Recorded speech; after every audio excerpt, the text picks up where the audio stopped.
Satu. Bismillahirrahmanirrahim. Assalamualaikum.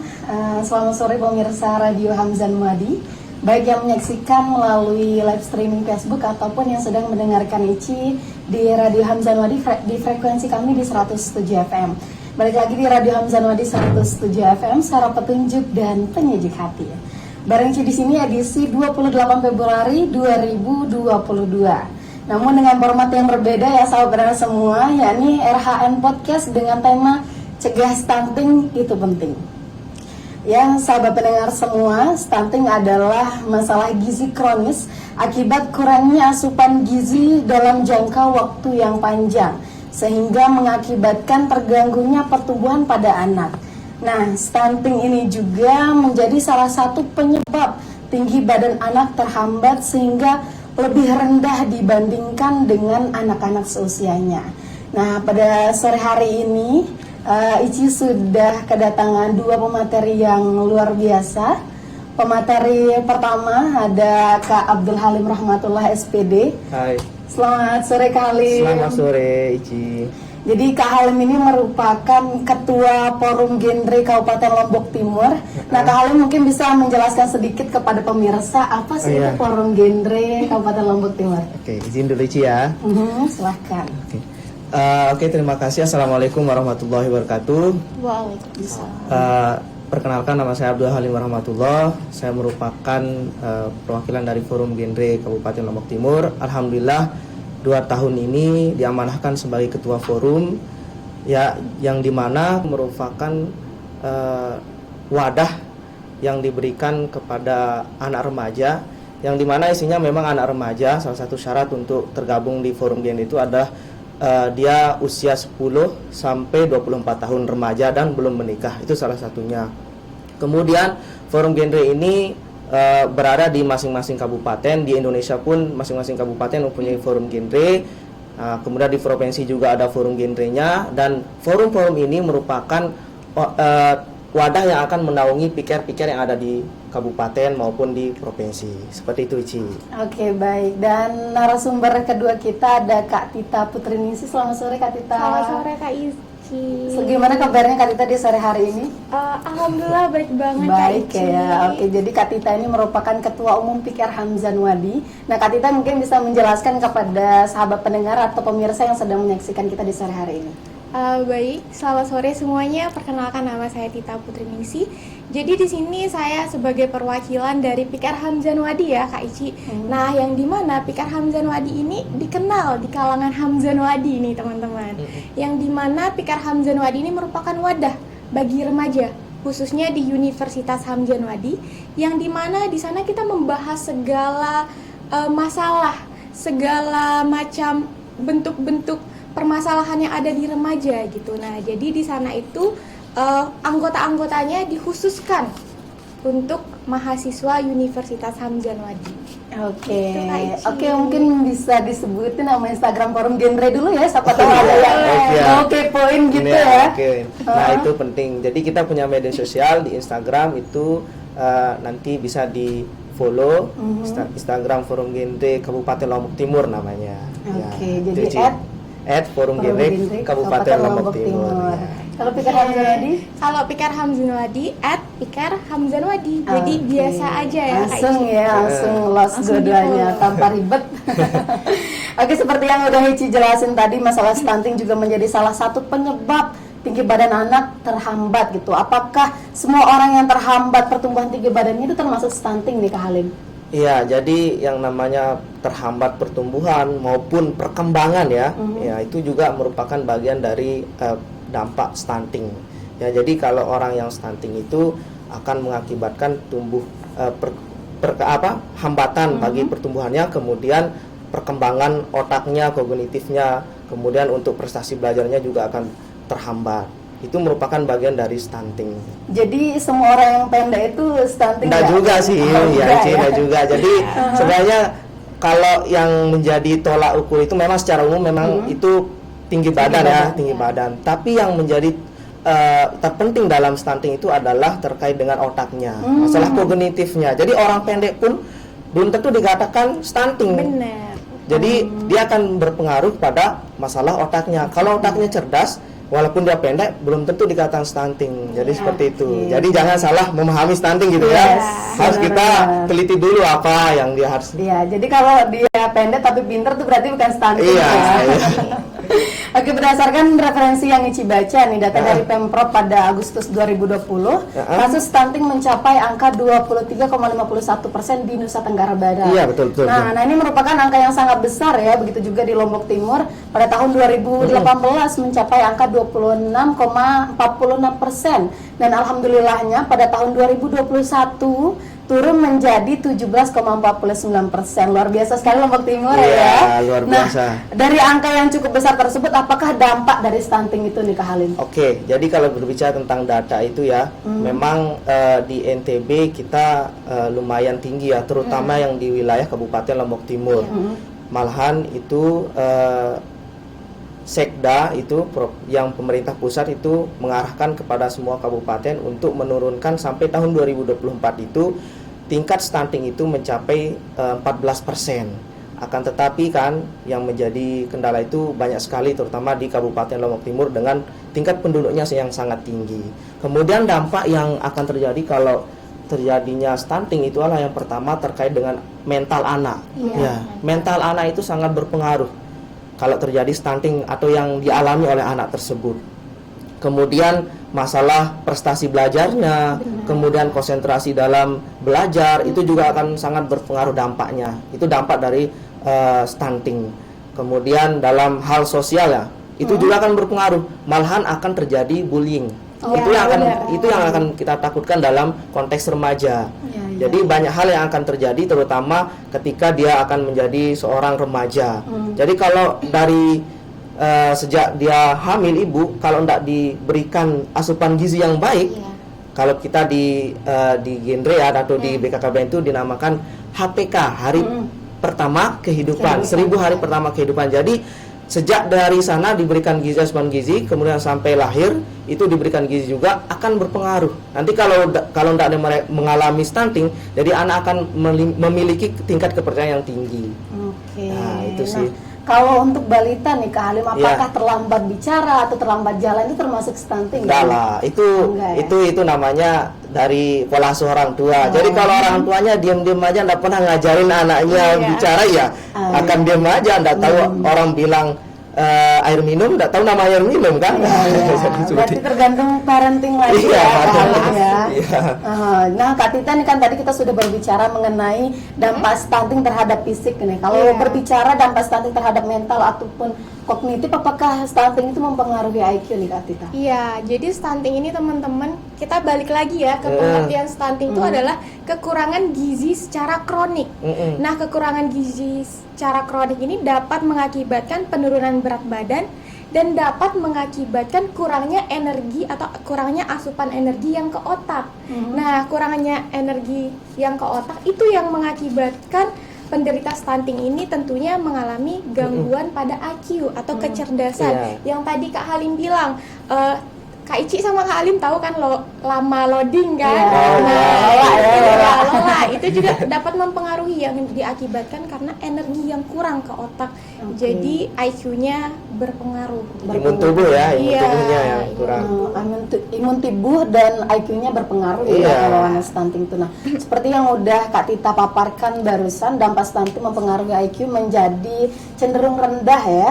Nah, kalau misalkan ada kasus nih yang diponis mengidap stunting ketika kecil, apakah nanti ketika remaja masih ada kemungkinan untuk berprestasi? Seperti misal nih berprestasi dalam kelas ataupun mau jadi duta genre mungkin dan lain sebagainya. Gimana nih Kak Tita? Oke, jadi ini berbicara berprestasi ya. Jadi dari kekurangannya gizi atau asupan ke otak itu udah mengakibatkan kecerdasan rendah. Nah, jadi untuk berprestasi itu kecil kemungkinan Kak Ici, kecil kemungkinan dan tidak sama dengan remaja-remaja atau anak-anak yang tumbuh dengan normal gitu. Jadi untuk penangkapan motoriknya itu rendah. Jadi kemungkinan berprestasinya itu juga rendah Kak Ici. Jadi nggak kayak remaja pada umumnya ya Kak Tita. Masih bisa tapi kerja kerasnya mungkin 2 kali lipat, 3 kali lipat gitu ya.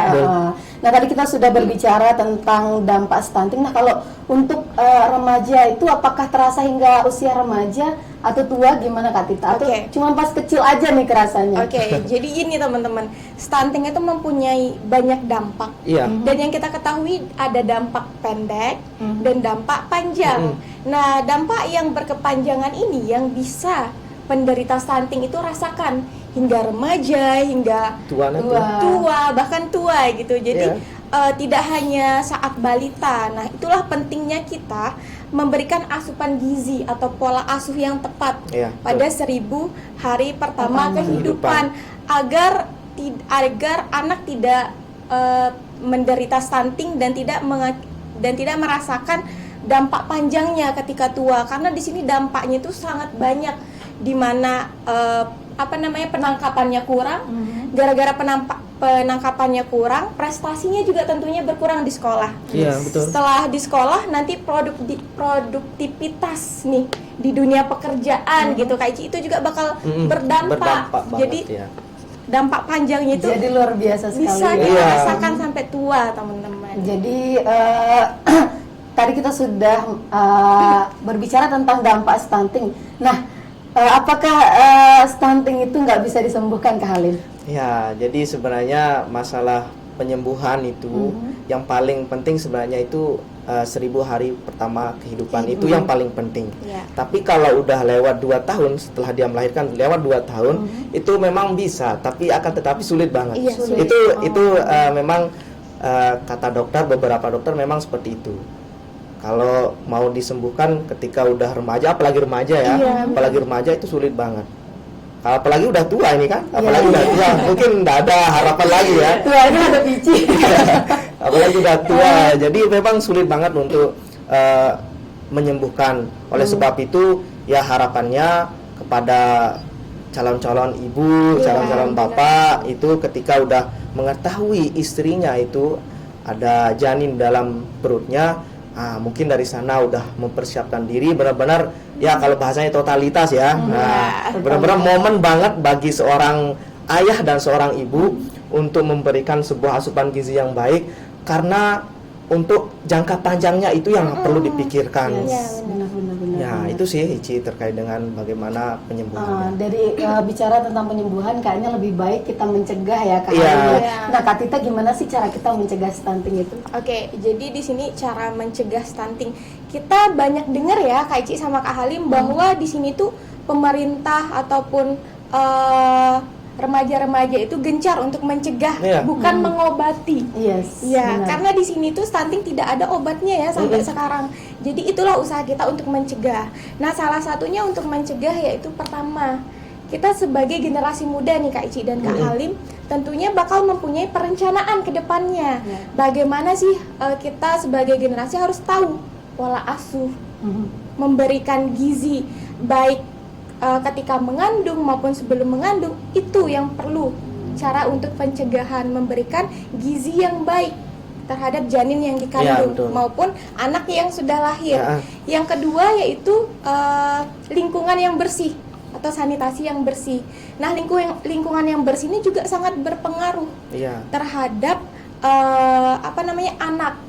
Jika lingkungannya tidak bersih, keluarganya tidak bersih, itu juga dapat mengakibatkan terjadinya stunting pada anak. Karena kan di sini ada yang tercemar airnya, terus pakai nyuci, pakai makan, itu kan bahaya. Kita nggak tahu dari mana pencemarannya. Selanjutnya di sini pernikahan dini sebenarnya. Nah, itu ya, itu. Oh ya. Ini cara pencegahan stunting ini dengan menjauhi pernikahan dini. Iya, itu. Yang dimana karena kita tahu nih Kak Ici sama Kak Halim, pernikahan dini itu adalah salah satu hal yang sangat Ya, mungkin itu udah bisa ditoleransi apalagi. ya, karena ketika kita menikah di bawah usia yang ideal, tentunya ibu dan ayahnya tidak mempunyai edukasi Yes. mengenai stunting.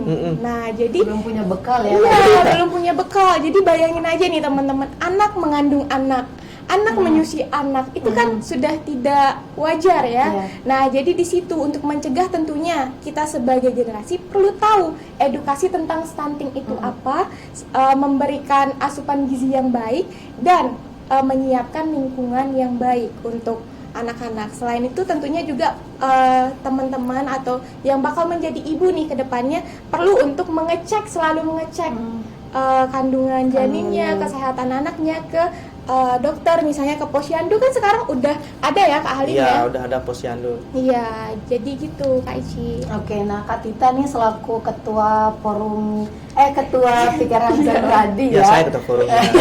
Sorry. Protes nih. Nah, Kak Tita, peran remaja untuk mencegah stunting itu gimana? Oke. Apakah remaja tidak perlu ikut campur atau gimana nih Kak Tita? Salah. Jadi remaja itu sangat perlu Kak Halim ya. Iya. Di Indonesia tuh banyak sekali remaja, banyak sekali anak-anak. Yang kita ketahui di sini remaja itu adalah kelompok yang akan andil besar nih dalam pencegahan stunting ini sendiri, karena remaja adalah generasi emas yang akan membangun keluarga lagi nih ya. Iya, betul. Jadi semua orang pastinya punya perencanaan ya remaja-remaja. Nah, jadi perannya itu yang pertama peduli ya. Tentunya kita sebagai remaja harus meningkatkan rasa kepedulian kita. Iya. Karena kalau kita tidak peduli, siapa lagi gitu kalau bukan kita ya Kak Ici ya. Benar. Nah, peduli terhadap lingkungan. Apalagi ini kan khususnya di Lombok Timur ya. Remaja-remaja Lombok Timur berprestasi Woi, banget gitu. betul, biasa Jadi ya. Betul. harus benar-benar peduli terhadap daerah sendiri. Kedua, tentunya menerapkan pola hidup sehat. Kita walaupun kita remaja nih teman-teman, kita harus tetap menerapkan pola hidup sehat. Karena kedepannya juga bakal berdampak. Kalau kita misalnya sekarang remaja makanan yang cepat saji nih misalnya yang sering digemari ya Kak Ici ya, minum-minuman yang manis, selalu manis, itu juga bakal berdampak ke depannya. Jadi sebagai remaja mulai sekarang olahraga, makan buah-buahan, terus apa lagi nih? Sayur Sayur kita ya jangan penting. lupa. Nah, itu juga perlu peran remaja. Yang kedua tentunya mensosialisasikan. Iya, itu penting. Mensosialisasikan tentang pentingnya sih pencegahan stunting ini ke remaja yang di pelosok, ke sekolah-sekolah, karena kan stunting ini banyak diomongin ya Kak Ici, Kak Halim, tetapi ada juga teman-teman kita yang di sana yang belum tahu tentang stunting itu apa. Jadi itulah perannya remaja, membantu remaja lain untuk menciptakan rencana ke depannya, untuk menciptakan generasi yang lebih berkualitas tentunya. Ya, tentunya dengan berencana Iya.